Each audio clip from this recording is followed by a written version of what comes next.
Hello and welcome to Levant TV headlines.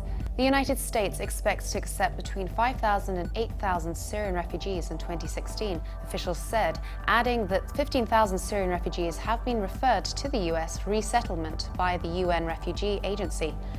Russian President Vladimir Putin is to host the Jordanian King and the Crown Prince of Abu Dhabi in Moscow to discuss the Syrian crisis and take part in a showcase of Russia's military industry. Islamic State has executed 4 people in the central Libyan city of Sirte, including at least one member of a rival group whose body was put on display. Lebanon's national news agency reported that clashes continue in a refugee camp in southern Lebanon between Islamists and members of the Palestinian Fatah movement, killing at least 2 people. The leader of Turkey's pro-Kurdish HDP opposition said his party was ready to take part in an interim power-sharing government, but that he would not be surprised if the Prime Minister tried to form a cabinet without the HDP. Now let's take a look at the top headlines in today's newspapers in the Middle East.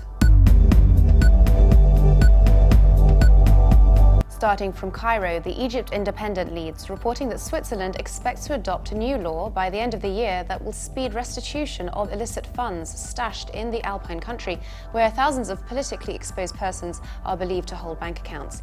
The paper also reports that the National Council for Human Rights called on the Cabinet and the Supreme Council of Universities to provide places in university-affiliated hospitals for prisoners that need critical care, especially those detained in Damanhur prison. From Lebanon, the Daily Star leads, reporting that Prime Minister Tamam Salam ordered the dismantling of a massive concrete wall near the Grand Serail in Beirut's Riyad al-Sol 24 hours after security forces erected it. The paper also reports that the cabinet appears ready to reject the bids related to the tenders for managing Lebanon's waste after several ministers voiced their objections. From UAE, the Khalij Times leads, reporting that international sanctions on Iran could start to be lifted as early as spring next year, Britain's foreign minister said on Monday, as Tehran and the West rebuild their ties and potentially open up billions of dollars of trade deals.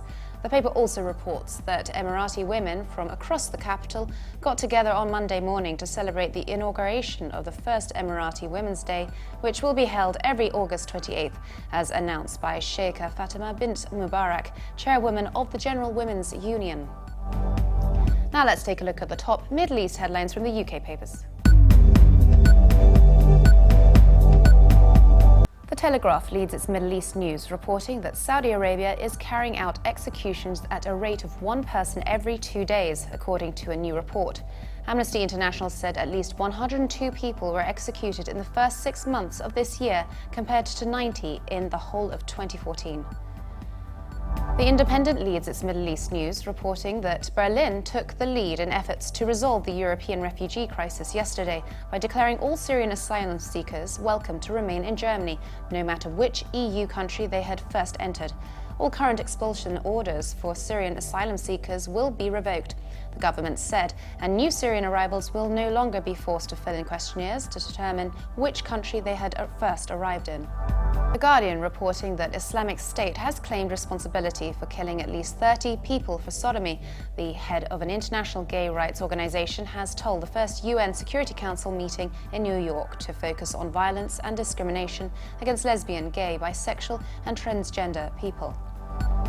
Now let's take a look at the top Middle East headlines in the international papers. From Germany, the Deutsche Welle reports that the Spanish and Moroccan governments collaborated to seize a network of 14 people suspected of recruiting fighters to join the self-styled Islamic State. The arrests were made in Madrid and cities throughout Morocco, including Fez and Casablanca. And China's Global Times reports that Syrian President Bashar al-Assad has warned that jihadi insurgents in the country's long-running conflict pose more danger than Israel, which he has accused of aiding the insurgency against his rule.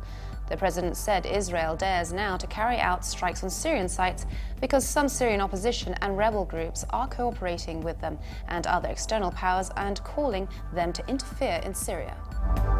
And for more updates, please visit levant.tv.